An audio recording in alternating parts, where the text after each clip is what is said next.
Delhi UPSC అభ్యర్థి హత్య కేసును పోలీసులు ఛేదించారు. ప్రియురాలే చంపిందని తేల్చారు. మాజీ ప్రియుడు అతని స్నేహితుడితో కలిసి ప్రియుణ్ణి గొంతు కోసి చంపేసింది. ఆ తర్వాత శరీరాన్ని కాల్చి అగ్ని ప్రమాదంగా చిత్రీకరించే ప్రయత్నం చేసి అడ్డంగా బుక్కైంది.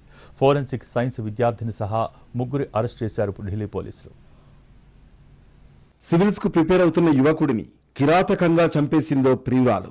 తన మాజీ ప్రియుడితో కలిసి హత్య చేసి ప్రమాదంగా చిత్రీకరించే ప్రయత్నం చేసింది. అయితే ప్లాన్ బిడిసికొట్టి చివరికి కటకటాల పాలైంది.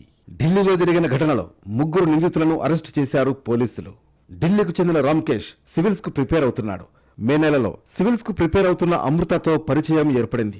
పరిచయం కాస్త లివింగ్ రిలేషన్ కు దారితీసింది.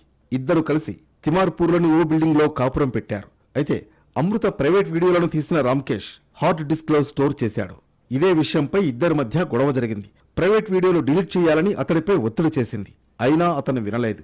దాంతో తన మాజీ ప్రియుడు మరో స్నేహితుడితో కలిసి రామ్కేష్ ను గొంతు నులిమి చంపేసింది. ఆధారాలు దొరకకుండా అతడి డెడ్ బాడీపై నెయ్యి, ఆయిల్ పోశారు. కిచెన్లోని గ్యాస్ సిలిండర్ తీసుకొచ్చి పైప్ కట్ చేశారు. ఆ తర్వాత మృతదేహానికి నిప్పంటించి డోర్ లాక్ చేసి వెళ్లిపోయారు. సాధారణ ప్రమాదంగా చిత్రీకరించే ప్రయత్నం చేశారు. ఈ నెల 6న భవనంలో పేలుడు జరిగినట్లు పోలీసులకు సమాచారం వచ్చింది. వెళ్లి చూడగా డెడ్ బాడీ కనిపించింది. అతడి కుటుంబ సభ్యులు అనుమానం వ్యక్తం చేయడంతో ఆ దిశగా విచారణ చేపట్టారు. సీసీటీవీ ఫుటేజీ పరిశీలించారు. అందులో ప్రమాదానికి ముందు ఇద్దరు అనుమానితులు ఆ ఫ్లాట్లోకి వెళ్లినట్లు కనిపించింది.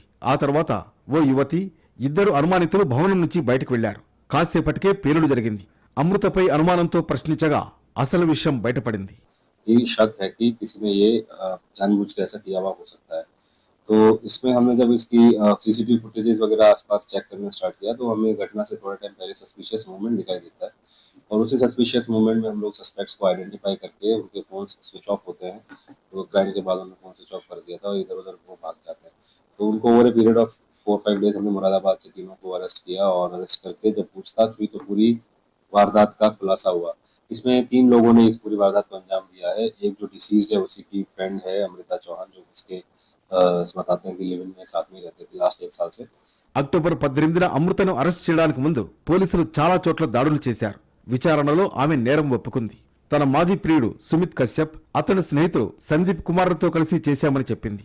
ఆమె చెప్పిన వివరాల ఆధారంగా పోలీసులు ఒక హార్డ్ డిస్క్, ట్రాలీ బ్యాగ్, బాధితుడి చొక్కాను స్వాధీనం చేసుకున్నారు. తర్వాత ఈ నెల 21న సుమిత్ను, 23న సందీప్ను అరెస్ట్ చేశారు. ఎంత జాగ్రత్తగా ప్లాన్ చేసినా సీసీటీవీ కెమెరాలతో దొరికిపోతామని ఊహించలేదు.